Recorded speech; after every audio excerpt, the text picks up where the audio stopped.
Bueno, pues sabéis que hoy es un día, hoy es un día que no vamos a continuar con nuestros estudios en Primera de Corintios, sino que es un tema libre. La verdad es que hace tiempo que no me tocaba hablar sobre un tema libre, y cuando te toca un tema libre dudas muchas veces en qué abordar, qué tema abordar. Entonces, el domingo pasado fue el Día Mundial contra la Lepra, y sabéis que yo estoy bastante involucrado en esto de la lepra, que es una enfermedad que hablaremos un poquito ahora de ella. Y no pude comentar nada, pero bueno, el caso es que me gustaría abordar no tanto el tema de la lepra, sino el tema del pecado. Así que agarraos que vienen curvas, ¿vale? Entonces, hay palabras que no nos gustan, ¿verdad? Palabras. ¿Como cuáles? He cogido aquí 4. ¿Alguna palabra así que nos suena mal? ¿Qué tal la palabra exámenes? ¿Os gusta esa palabra? Estudiar. Estudiar es una bendición. Visitar al médico. El médico tampoco le gusta mucho. Hombre, si te sana es una buena... La palabra crítica no nos gusta. La palabra vejez, ¿os gusta esa palabra? Bueno, depende cuándo. Madrugar. Hay muchas palabras que no nos gustan, ¿verdad? La palabra orgullo. La palabra orgullo nos sienta fatal en los demás, ¿no? Cuando te sienta muy mal alguien orgulloso es porque tienes mucho orgullo tú. El que es humilde le da igual que alguien se jacte de lo que sea, ¿vale? Bueno, por cierto, hoy no he traído PowerPoint. O sea, digo porque no esperéis que vaya a haber un PowerPoint, ¿eh? Va a ser una cosa un poco diferente. Ahora, una palabra que la gente detesta y que no le gusta nada escucharla es la palabra pecado. Y de hecho en la sociedad actual se intenta diluir, rebajar, ¿no? Aguar este concepto tan duro que es lo que es la palabra pecado. Y a la gente le dice, bueno, mejor no hablar de pecado, sino decir pues ofensa, despistes, fallos, errores. Que bueno, que se puede utilizar, ¿no? Pero la idea un poco es que cuando utilizamos este tipo de palabras, aguamos mucho la dureza, la importancia que la palabra pecado tiene en la Biblia y tiene para el Señor, ¿vale? Ahora, la Biblia está llena de esa palabra, la palabra pecado. Y por eso, queramos o no, tenemos que afrontar esa palabra. Ahora, en mi casa, no sé si en la vuestra, tenemos yogures. Tenéis yogures vosotros a veces, ¿no? Algunos yogures, ¿no? Y no sé si en la vuestra pasa, pero en la nuestra se nos caducan los yogures a veces, ¿no? Ahora, si yo te traigo un yogur y pone la palabra caducado, pues hay gente, como mi hija Patricia, que no está afuera, y dice, está caducado, no la quiero, ¿no? Pero yo a veces cojo y digo, bueno, está caducado, pero si los yogures, al fin y al cabo, abro el yogur y me lo como, ¿sabes? ¿No? Y más o menos tampoco pasa nada, ¿no? Sigo aquí vivo, no me he muerto. Ahora, si en la palabra, en la etiqueta pone veneno, bueno, ya seguro que nadie se toma ese yogur, ¿verdad? Porque pone veneno. Ahora, las palabras tienen mucha importancia y tal como entendamos las palabras, ¿vale? Por su correcto significado, pues vamos a tomar precauciones o vamos a tomar actitudes diferentes con cada una de esas palabras. Ahora, el pecado es el mayor problema del hombre y de la mujer. El pecado nos separa, nos distancia de Dios. La paga del pecado es muerte. ¿Y qué es la muerte? Ahora, después empezaremos con la resurrección, ¿no? En 1 Corintios 15. La muerte básicamente es una separación. Cuando morimos, nuestro espíritu, nuestro alma se separa de nuestro cuerpo. ¿La muerte espiritual qué es? Pues que tú y yo, cuando pecamos, Dios se separa, se distancia de nosotros, porque Dios no puede tener una comunión, una intimidad con el pecado. Ahora, Cristo vino expresamente a solucionar el mayor problema del hombre.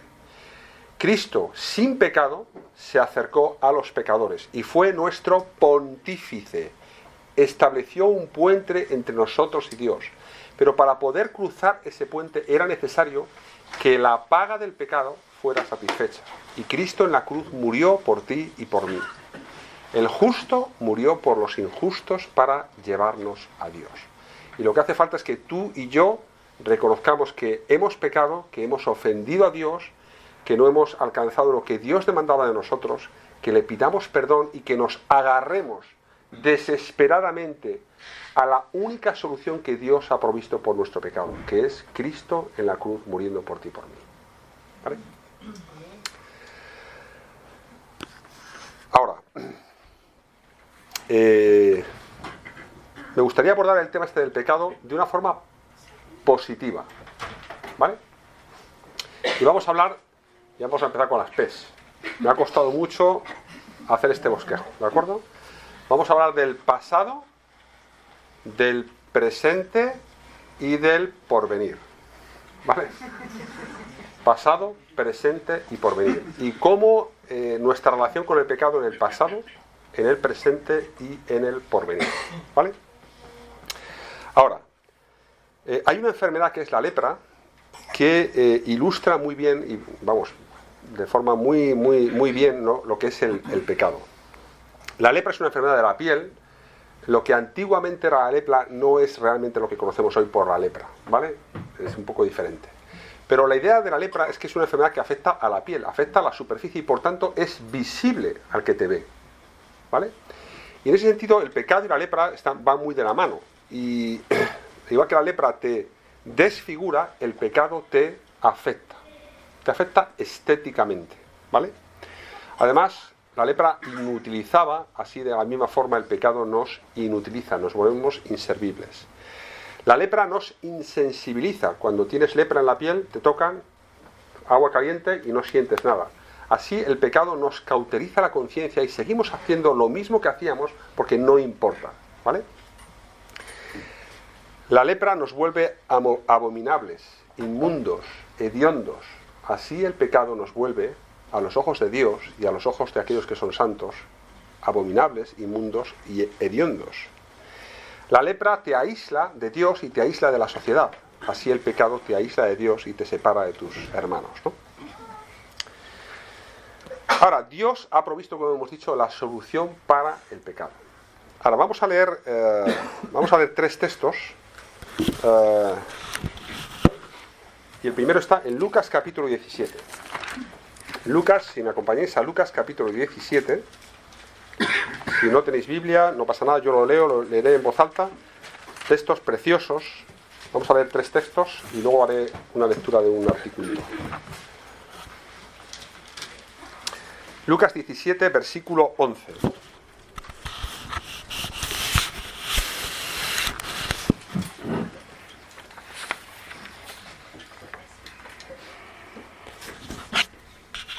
Dice así, yendo Jesús a Jerusalén, pasaba entre Samaria y Galilea, la parte norte de lo que es Israel, y al entrar en una aldea les salieron al encuentro 10 hombres leprosos, los cuales se pararon de lejos y alzaron la voz diciendo: Jesús, Maestro, ten misericordia de nosotros. Cuando él los vio les dijo: Id, mostraos a los sacerdotes. Y aconteció que mientras iban fueron limpiados. Entonces uno de ellos, viendo que había sido sanado, volvió glorificando a Dios y a gran voz, y se postró rostro en tierra a sus pies, dándole gracias. Y este era samaritano. Respondiendo Jesús dijo: ¿No son 10 los que fueron limpiados? ¿Y los 9 dónde están? ¿No hubo quien volviese y diese gloria a Dios sino este extranjero? Y le dijo: levántate, vete, tu fe te ha salvado. Ahora aquí vemos claramente que la lepra te separaba, te alejaba de tu prójimo.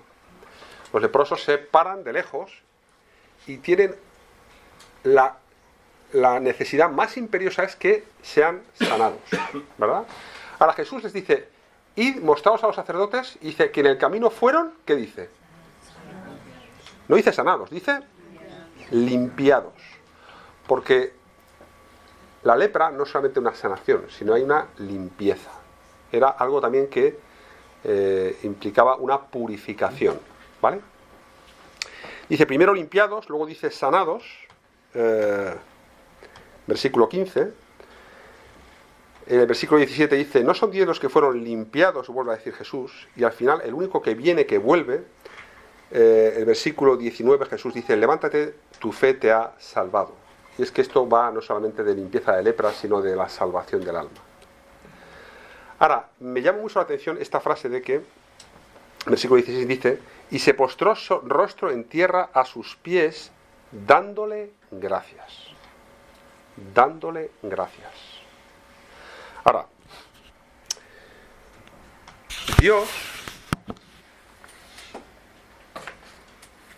Dios nos ha librado de lo que es la pena del pecado.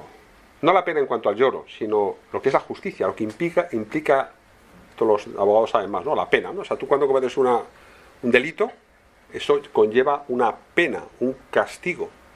Y Dios nos ha librado, y lo podemos ver, los que hemos creído en Cristo, podemos mirar el pecado de esta forma, mirando hacia el pasado, que Dios nos ha librado de el castigo que suponía el pecado. La paga del pecado es la muerte. La deuda que tenemos es la muerte. Y Dios, mirando al pasado, nosotros mirando al pasado podemos decir, ¡qué bien! Dios me ha liberado de la pena del pecado. Ahora, la pregunta es, ¿cómo vivimos la vida cristiana nosotros? Vivimos agradecidos. Cuando miramos mi vida atrás, y yo pienso, mira, yo era un cerdo. Vosotros no creáis. Yo era un cerdo. Y Dios me ha transformado, cuando creí en Cristo, Dios me ha transformado y me ha hecho un gato. ¿Vale? Ahora, al cerdo no le importa estar en el lodazal, ¿no? Revolcarse, ¿no? Oler mal. Vive acostumbrado a eso. Pero cuando Dios nos transforma y nos hace gatos, ¿verdad? Ya el gato no le gusta. Si se mancha, ¿qué hace? Enseguida se limpia, ¿verdad? Ahora, como gatos, muchas veces tenemos que mirar al pasado y decir, ¡wow! Lo que Dios ha hecho conmigo. Dios me ha limpiado del pecado. Ya estoy limpio. Ahora me apetece volver a tener comunión, acercarme a Cristo, postrarme ante Él y decirle gracias. Ahora, esta actitud de agradecimiento es muy importante en el cristiano. Es muy importante y no podemos olvidarnos de esto. Cuando miramos al pasado decimos, de lo que me ha sacado Dios. ¿Vale? Vale. Segundo punto. Dios no solamente nos libra de la pena del pecado, pero Dios nos libra del poder del pecado. Y eso lo vemos en el presente. Porque ahora uno dice, bueno, ya, Dios me ha perdonado mis faltas, pero ahora, ¿cómo vivo la vida cristiana? Porque ahora seguimos luchando y batallando contra el pecado. ¿No es así? Todos los días estamos liados con el tema del pecado. Ahora vamos a otro texto, está en Lucas capítulo 7. Lucas capítulo 7, vamos un poquito atrás.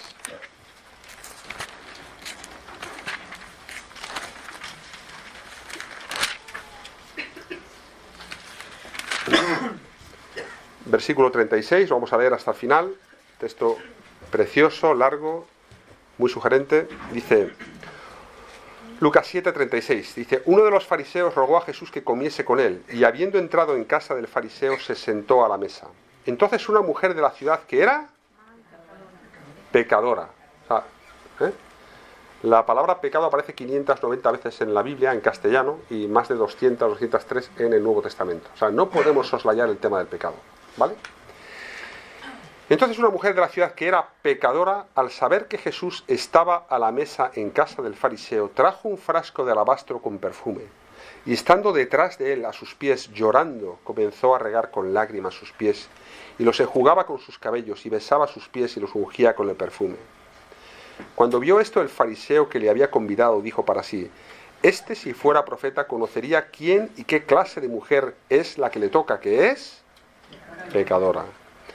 Entonces respondiendo Jesús le dijo, Simón, una cosa tengo que decirte. Y él le dijo, di maestro. Un acreedor tenía 2 deudores. El uno le debía 500 denarios y el otro 50. Y no teniendo ellos con qué pagar, perdonó a ambos. Di pues, ¿cuál de ellos le amará más? Respondiendo Simón dijo, pienso que aquel a quien perdonó más. Y él le dijo, rectamente has juzgado. Y vuelto a la mujer dijo a Simón, ¿ves esta mujer? Entré en tu casa y no me diste agua para mis pies, mas ésta ha regado mis pies con lágrimas y los ha enjugado con sus cabellos. No me diste beso, mas ésta desde que entré no ha cesado de besar mis pies. No ungiste mi cabeza con aceite, mas ésta ha ungido con perfume mis pies. Por lo cual te digo que sus muchos pecados le son perdonados, porque amó mucho, mas aquel a quien se le perdona poco, poco ama. Y ella le dijo: tus pecados te son perdonados. Y los que estaban juntamente sentados a la mesa comenzaron a decir entre sí: ¿quién es este que también perdona pecados? Pero él le dijo a la mujer: tu fe te ha salvado, ve en paz. Seguimos hasta el versículo 3 del capítulo 8. Dice: aconteció después que Jesús iba por todas las ciudades y aldeas predicando y anunciando el evangelio del reino de Dios, y los 12 con él, y algunas mujeres que habían sido sanadas de espíritus malos y de enfermedades: María, que se llamaba Magdalena, de la que habían salido 7 demonios; Juana, mujer de Chuza, intendente de Herodes, y Susana, y otras muchas que le servían de sus bienes.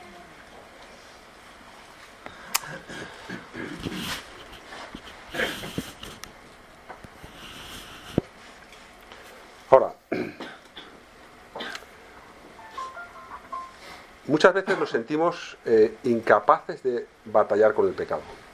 Ahora, una buena forma de luchar contra el pecado hoy, ahora mismo, ¿no? Hoy en día, el día de mañana, es saber cómo te ha amado Jesús. ¿Cuánto pecado te ha perdonado Jesús? Mira, cuando vienes a Cristo y confiesas tus pecados y le pides perdón, abrazas por la fe la única solución que hay, que es que Él muere en la cruz en tu lugar, dice que el amor de Dios ha sido derramado en vuestros corazones por el Espíritu Santo que os fue dado. Y como leemos en Romanos capítulo 6 constantemente, ya el pecado no tiene poder sobre nosotros. Pecaremos, lamentablemente, pero ya el pecado no tiene poder.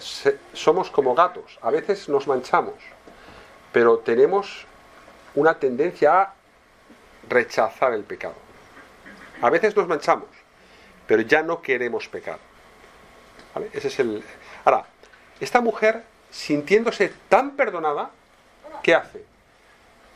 Se postra, le empapa, ¿no?, del perfume que probablemente guardaría, ¿no?, con este alabastro, ¿no?, que las mujeres utilizaban, ¿no?, para guardar para su futura boda. Derrama todo su corazón hacia él de gratitud, y después ¿qué hace? Dice: tu fe te ha salvado, ve en paz. La fe produce perdón, el perdón produce paz, y la paz produce amor, y el amor produce servicio. Al final las mujeres van y les sirven.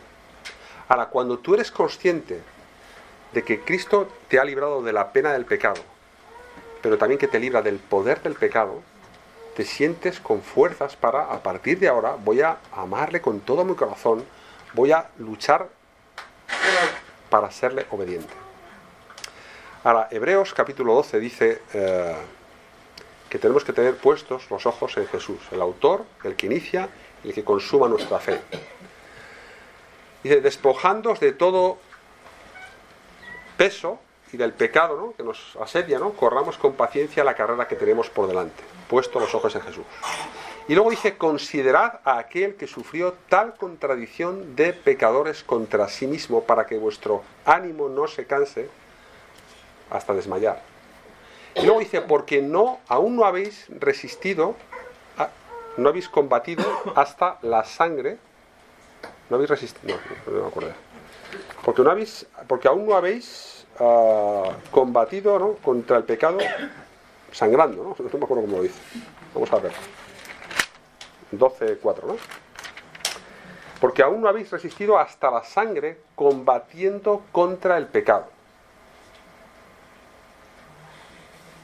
Ahora, mi pregunta es: ¿hemos combatido nosotros hasta la sangre? ¿Hemos sufrido el martirio? ¿Nos han dado de latigazos? Ahora, el autor de la epístola a los Hebreos está diciendo: hasta lo que haga falta. Si ponemos nuestros ojos en Jesús, que sufrió la mayor contradicción, que siendo santo sufrió el oprobio, la vergüenza y la cruz, ¿cuánto más nosotros, que somos pecadores, merecemos aquello que Cristo sufrió en nuestro lugar?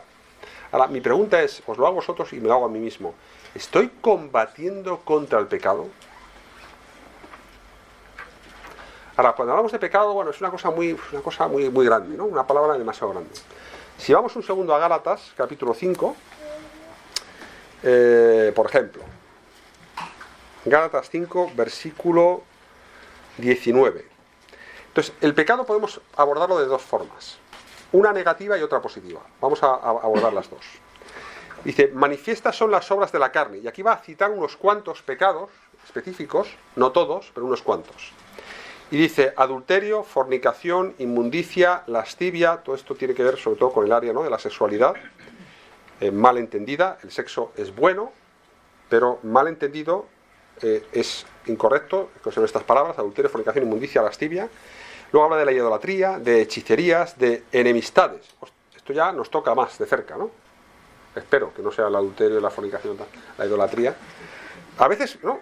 Dice pleitos, celos, iras, contiendas, disensiones, herejías, envidias. Hago un inciso. Hace poco estuvisteis hablando por mí porque quería promocionarme en un puesto, ¿no? En el hospital, y había 3 personas que estábamos optando por ese puesto, ¿vale? Entonces os doy gracias por vuestras oraciones. El Señor ha contestado y ha dicho que no me promocionan. Ahora, lo interesante para saber cómo está tu corazón es cómo reaccionas ante un golpe tan fatal. ¿Cómo hablas de tus oponentes? ¿Hablarás bien o hablarás mal? ¿Vale? Ahora, eso refleja realmente cómo está nuestro corazón. Ahora, si respondemos mal, es que hay mal aquí dentro. Entonces tenemos que, Señor, cambia esto en mí. Por ejemplo, ¿vale? Bueno, deciros que el Señor me ha contestado no tan mal. O sea, me refiero que me ha dicho que no, pero me ha dado una cosa diferente, muy interesante. Ya habrá tiempo de explicaros de qué va la cosa. Pero bien. Pero bueno, es un ejemplo, ¿no? Dice, homicidios, borracheras, orgías y cosas semejantes de estas, acerca de las cuales os amonesto, que ya os lo he dicho antes, que los que practican, o sea, no hacen una vez, sino están en ello, tales cosas no heredarán el reino de Dios. Esta es la forma negativa de ver el pecado. Pero hay una forma positiva, porque luego dice, el fruto del Espíritu es amor, gozo, paz, paciencia, benignidad, bondad, fe, mansedumbre, templanza. Contra tales cosas no hay ley. Ahora, la pregunta es, como cristianos, es, ¿cómo voy yo de amor hacia el prójimo? De amor sacrificial. ¿Cómo voy yo de gozo? ¿Cómo voy yo de paz? ¿Cómo voy yo de paciencia? ¿Cómo voy de benignidad? ¿Cuánto de bueno pienso en los demás? ¿Cómo voy yo de bondad? ¿Cuánto de bueno hago a los demás? ¿Cómo voy de fe? ¿Cómo voy de mansedumbre? Estoy todo el día reclamando mis derechos y, oye, esto es que yo soy así, tal. ¿Cómo voy de templanza o de dominio propio? Ahora, estamos combatiendo, luchando infatigablemente contra el pecado. Tenemos a Cristo con nosotros, a su Espíritu. Hay un himno antiguo que decía, firmes y adelante, huestes de la fe, sin temor alguno, que Jesús nos ve. Pues esa es la actitud que tenemos que tener cuando luchamos contra el pecado. Firmes y adelante, huestes de la fe, sin temor alguno, que Jesús nos ve. Luchando contra el pecado. Por último, vamos a otro texto, porque Jesús no solamente nos libra de la pena del pecado, Jesús no solamente nos libra del poder del pecado, pero también Jesús nos libra de la presencia del pecado. Vamos a Apocalipsis capítulo 1.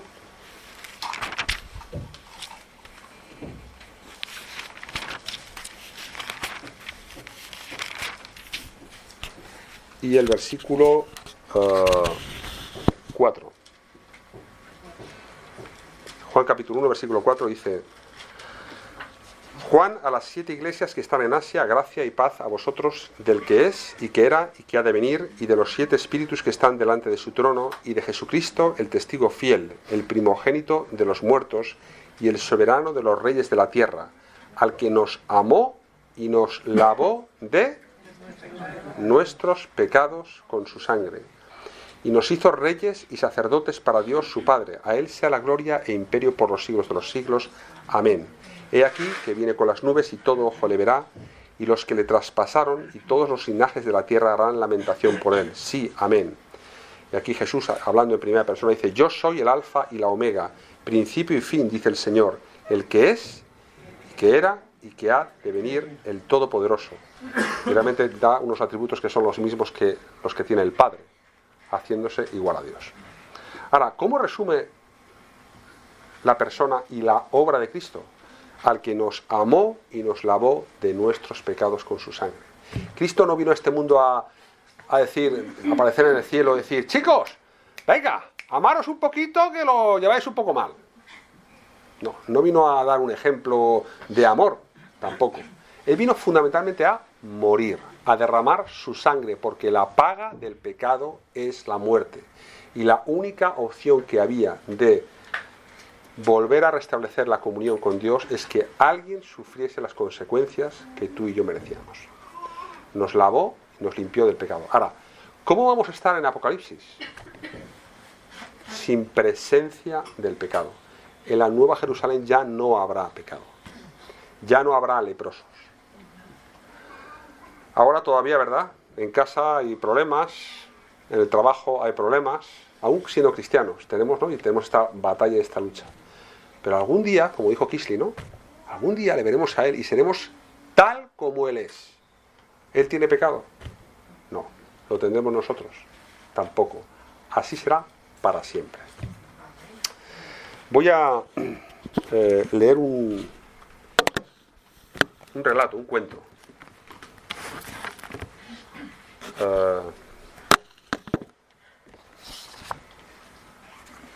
Para acabar ya. Bueno, esto y luego cantamos una canción, Paula. Es un cuento que cuenta Josué acerca de Moisés, ¿vale? Entonces dice así: era bien entrada la mañana, el calor del desierto se hacía notar y los niños se habían refugiado ya en la gran tienda para disfrutar de la sombra. Hoy vendría Moisés a enseñarles y estaban todos muy nerviosos. Moisés era sin duda una persona extraordinaria. Era serio pero dulce, anciano, pero sus ojos eran claros y cándidos como los de un niño. Su barba era blanca y su tez morena, sus manos fuertes y grandes. Siempre me asombraron las manos de Moisés. Nunca temblaba. Sus movimientos eran ágiles y precisos. Los nudillos de sus manos eran pronunciados y sus venas sobresalían como grandes cordones casi palpitantes. Sus uñas eran claras, resaltando sobre su piel tostada. Sus palmas y sus dedos eran suaves como el algodón y el lino. Era capaz de escribir sin borrón en los papiros y de igual forma coger la espada con firmeza. Solía agarrar su vara con fuerza, su vara, siempre con su vara. Pero sobre todo era tranquilo. Su voz hipnotizaba. Susurraba y te aquietabas, pero si alzaba la voz era clara y terrible como un trueno. Con los niños era sencillo y tierno, dócil y de risa fácil. La clase comenzó. Oramos juntos a Yahweh y después Moisés explicó el gran mandamiento. Oye, Israel, Yahweh, nuestro Dios, Yahweh uno es, y amarás a Yahweh tu Dios de todo tu corazón y de toda tu alma y con todas tus fuerzas. Después de un buen rato, los niños comenzaron a incomodarse. Ya hablaban entre ellos a escondidas y algunos bostezaban. Moisés se apercibió y bruscamente les sorprendió a todos con una pregunta. ¿Sabéis cuál es el mayor milagro de Dios? Algunos comenzaron a responder. Es fácil. Partir el mar en dos, dijo uno. ¿Qué va? Que todos los días llueva maná del cielo, clarificó el otro. Ver todo el día una columna de nube y por la noche una columna de fuego, exclamó un tercero. Por último, una niña susurró, que podamos beber en este desierto agua de la roca que Moisés golpeó con su vara. Moisés sonrió, respiró profundo, se inclinó y para sorpresa de todos dijo, ninguno de ellos.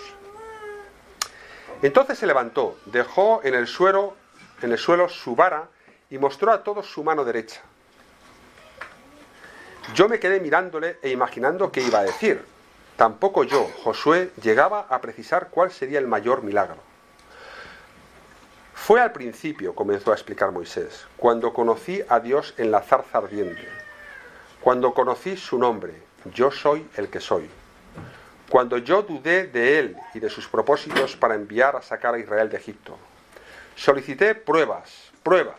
Entonces Yahweh realizó varios milagros. Me mandó que echase en tierra la vara que tenía en mi mano, y la vara se hizo culebra. Los niños miraban la vara pensando que se iba a hacer culebra, pero afortunadamente la vara seguía siendo vara de madera, firme, seca y sin movimiento a la vista. También me pidió que sacase agua del río y al derramarla, ésta se convirtió en sangre. Pero sin embargo, el mayor milagro, dijo Moisés con su voz suave y ojos llenos de lágrimas, mientras los niños se incorporaban para escuchar bien y el silencio se apoderaba de toda la clase, el mayor milagro fue cuando me sanó de la lepra. Moisés levantó su mano, su preciosa mano derecha, y la introdujo en su pecho, y dijo a los niños, allí en la zarza, el Señor me dijo, mete tu mano en tu seno. Allí metí la mano, junto a mi corazón, y al sacarla mi mano era leprosa. Era blanca, pálida como la nieve, fría como el hielo, acartonada, sin uñas ni vello. No sentía nada, llena de grietas y maloliente. Jamás olvidaré esa mano. ¿Sabéis? No era la mano lo que tenía así, sino mi corazón. Aterrorizado comencé a temblar y a desfallecer, pero el Señor me dijo, vuelve a meter la mano en tu seno. Y al sacarla estaba limpia. Suspiré y entonces me di cuenta de que solo este Dios podía revelar y conocer lo que había en mi corazón y a la vez sanar mi podredumbre y hediondez. Solo Dios puede sanar un corazón leproso. Sí, mis niños, siempre recordaré ese milagro, que Yahweh, mi Dios, mi Señor, puede limpiarme, puede sanarme, no solo mis manos, sino también mi corazón. No se oía ni una mosca. Moisés había llegado al corazón de los niños y al mío. Verle a él, con su porte, con su presencia, aquel que había hablado cara a cara con Dios, y verle llorar allí con los niños, recordando su miseria, su pecado y su incompetencia. Moisés leproso. No lo recordaba, pero cada vez que veo su mano firme cogiendo la vara, recuerdo que también él fue leproso, que también él necesitó un salvador, que sin duda sanar su lepra fue el mayor milagro. El hambre llamaba a la puerta de la tienda. Los niños comenzaron a hablar y reír. Miriam venía con pastelillos de pan de maná crujientes y agua fresca. Los niños comenzaron a levantarse y a acercarse a Moisés. Alguno le agarraba del cinto, otros de la capa, otros le cogían los pies y tocaban sus sandalias. Pero una niña le cogió su mano derecha, su mano huesuda, firme y suave, cálida y tierna, y la besó. Moisés la abrazó y la subió a sus hombros, y comenzaron todos a pedirle que también le subiese a ellos. Miriam puso fin a tanta algarabía y bullicio y alzando la voz les dijo: el próximo día os contaré cuál fue el mayor milagro que he visto en mi vida. Ella también fue leprosa. Y todos comenzaron a disfrutar de los pastelillos. Vamos a terminar con una canción que realmente honra al Espíritu Santo y que la escucharéis primero y luego la cantaremos, al menos la última estrofa, la podemos cantar todos juntos. Y no sé si la tienes. Correcto. Pues vamos a coger una guitarra, ¿no?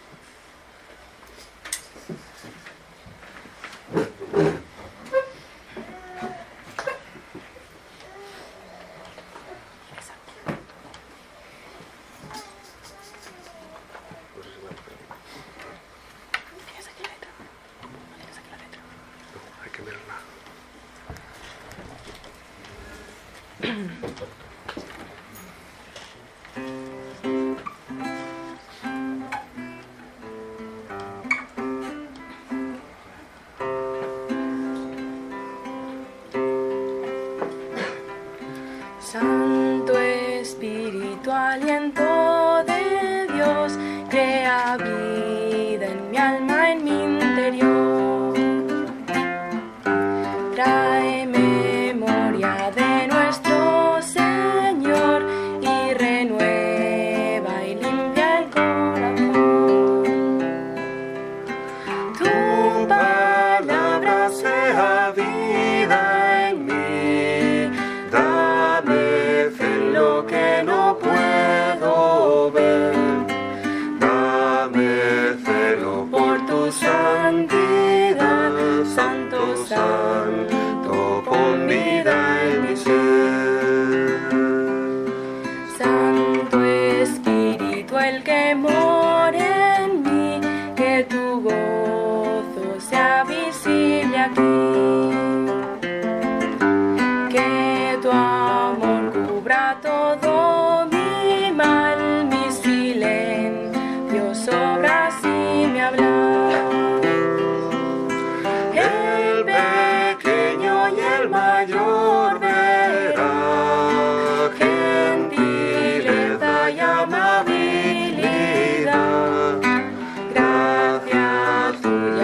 camino de paz, muestra a Cristo y solo Él brillará.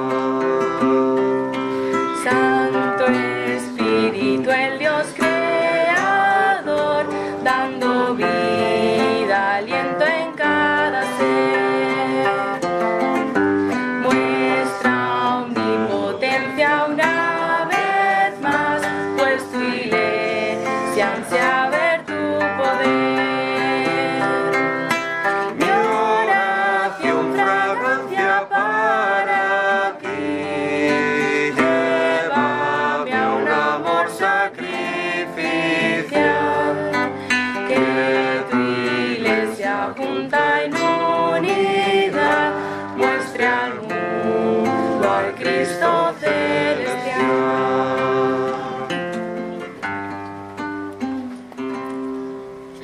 Vamos a orar.